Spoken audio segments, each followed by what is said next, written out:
Hi guys, this is Rahul on behalf of Web Sports, and on the other end of the screen you can see it's Luka Majcen, the prolific goal scorer for Punjab FC. He has owned two I League, one with Gokulam and one with Punjab, and but this time he's playing trade for Punjab FC and he's shouldering the goal scoring responsibility for the Shades squad. Very fortunate to joined by Luka Majcen in this conversation because for a long time I've been waiting for this conversation to happen.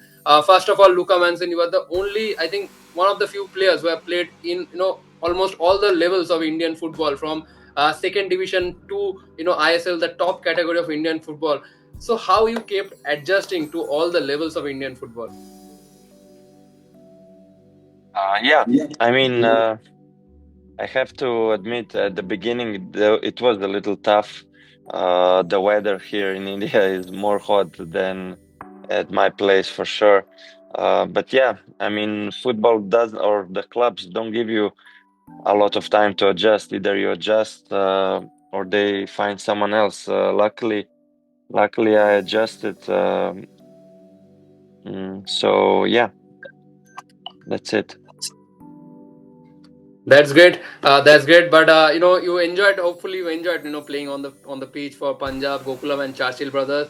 And of course, during your playing career in India, you have been to so many places. So give us a sense of that. What are which are the places in India that you have enjoyed the most, and which are the famous dishes, Indian dishes that you have tried so far? Yeah, I try to enjoy and see the things where I am playing. I started in Goa, so I saw a lot of beautiful beaches. For the first two seasons, there was also post-COVID season, so everything I saw was hotels and a training ground. But then after that, when the league opened, I saw some few beautiful places. I saw Taj Mahal. I was living also for 5 months in Bangalore, which is an amazing city. I loved it very much. So yeah, basically I try to see as much as possible if I have the time, but a lot of time also I'm just focused on football and the recovery that goes with football. Hoping that you spend a longer time in India and get an opportunity to visit all the places in this country. And let's come back to the serious business, to football. Under the new head coach Dylan Perry's Punjab is doing so well compared to the last season. So what are the qualities, traits that you really admire to your new head coach? First, I would say he's really, really hard working man and a real professional. Okay. Uh, uh, I think from all the players, he's trying to get the maximum every day, every training session, and basically he just wants us to be as good human beings and professional on and off the pitch. That's great. That's great. I think other players have also, talked a lot of things about him. Obviously, that shows, what kind of personality he has. But obviously, this time, you were at the sixth position of the table. Do you think the fight for the championship is very much in grasp for Punjab FC? Of course, you have been fighting for the championship, but this time, think if your boys give their best, is it very much possible for you boys this time? What, to be top six or to go for the title? For the title. Yeah, I mean, our primary goal is to be the top six, to be in the top six. If we will be close, because we're not even on half way of the season, so we will definitely try. If we are at the end of the season close, we'll go for the title. But our main focus is top six, and so far so good. Okay, from which other teams do you think they're gonna pose tough competition to Punjab FC this time? In your opinion? I mean, every team can win other team in this league. This is my opinion. Uh, It's hard to say, but you have the teams that are year after year on the top. You have Mohun Bagan. Bengaluru this year is doing amazing. Then Goa is always somewhere there. You have a lot of teams that can that can go for the title. My opinion is that we're not even close yet to the finish line. So it will be some changes all over the table. As you just said that Mohun Bagan is one of the contender, but you have gave tough time to Mohun Bagan. A lot of times. Since playing for Gokulam, then for Punjab FC as well. Is it a special feeling when you score goals against Mohun Bagan in front of the packed gallery?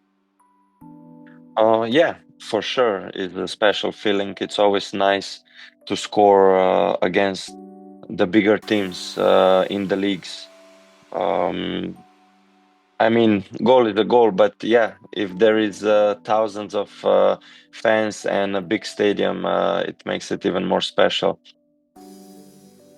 Absolutely, but the fans sitting in the gallery won't feel that special. When you silence them by scoring goal. But the next two games is away for Punjab FC, and one of the game is against East Bengal, another Kolkata Giants, where you are going to play before a capacity crowd, almost capacity crowd, because recently they are playing really well. Coming back under Oscar Bruzo, so playing against East Bengal. How do you think how tough going to be that game? Uh, Punjab FC is also ready to give tough challenge to East Bengal at their home ground. Yeah, I mean, we are focused first on a game against Jamshedpur. We're not skipping steps. We go game by game. But yeah, for sure, when East Bengal game comes, there is no other option than give everything we've got on that game. I think it will be a very good game. Um, they're coming into their form, true form, I could say. So yeah, it's gonna be a tough game, but we haven't played an easy game till now, so every game is a tough game. I think you very well know Sunil Chetri, still doing his job at 40 years age. But since his retirement, we are yet to find apt replacement in the national team. Obviously, you have seen a lot of Indian strikers. Your thoughts on the Indian strikers? Where do you think they are still lacking?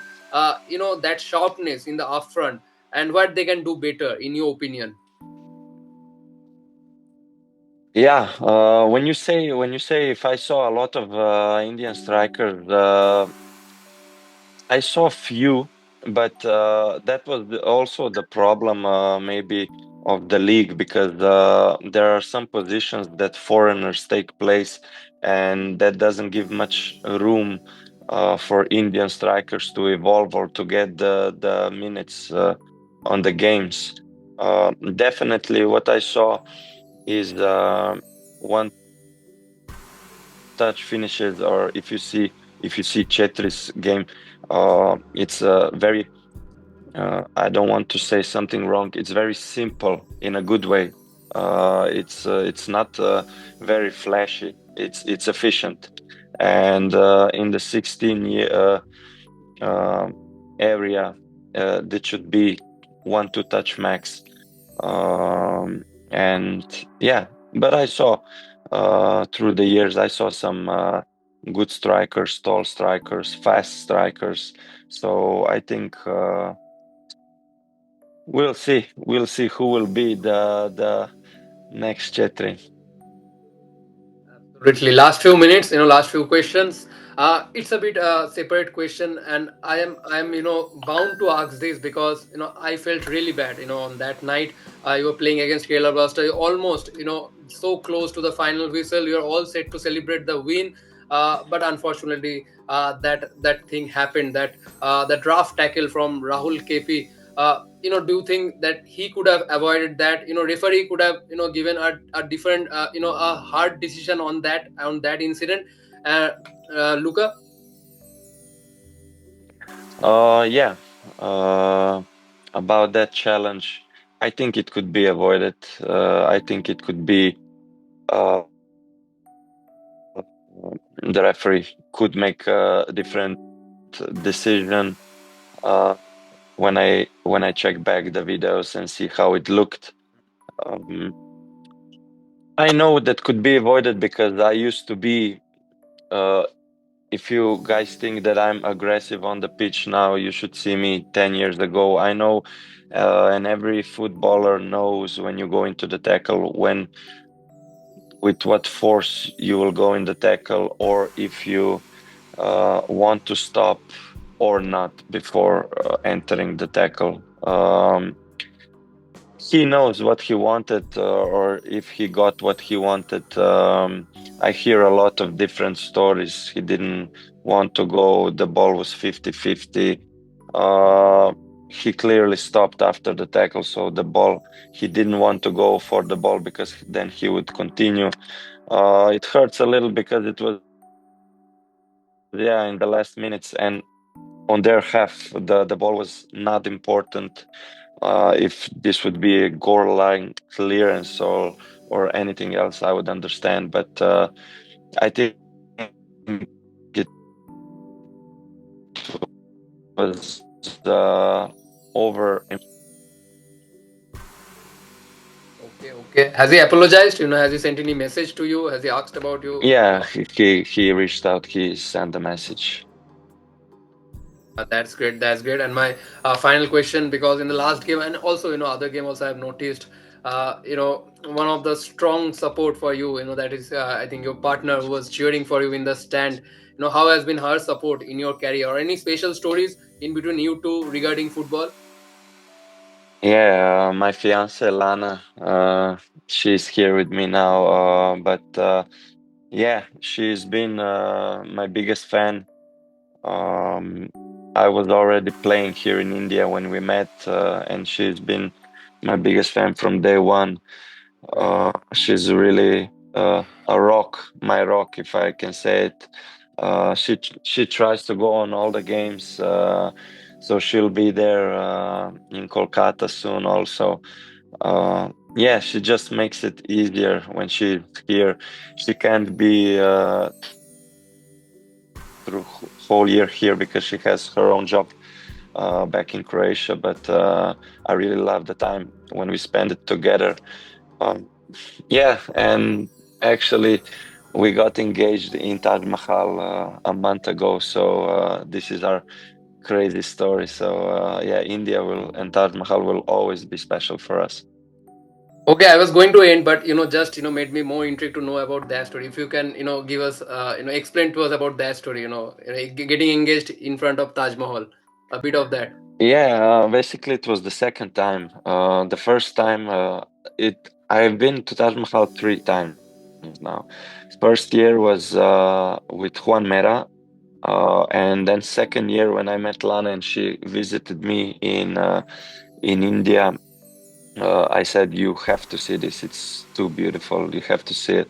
And when she saw it, I saw how amazed she is, like I was for the first time. And I even joked, "Foo, if I had a ring now, I would propose you." She said, "Okay, then it's gonna be Taj Mahal." So when the time passed, when we decided to make this, I decided to make this step forward. I said that it had to be Taj Mahal. So basically, first day when she came this season, I picked her up in Delhi, went to put the luggage in hotel and went to Taj Mahal. She kind of knew because she knew what should would happen in Taj Mahal, but in the end, she was surprised when I proposed. We were both extremely happy, and that's it. That's Fascinating. the story. Great, great. That's really fascinating. Before this interview, when I used to watch you play, enigmatic, character to me, and after this interview, it totally, proved right to me. I really enjoyed having this conversation with you, and of course, thanks for giving us time. Really enjoyed this conversation, and also best wishes for the rest of the season. More goals and more laurels to you, and hope you can, celebrate the silverware with your team and as well as your biggest support. Thank you, Thank Lucas. you. Thanks for having me.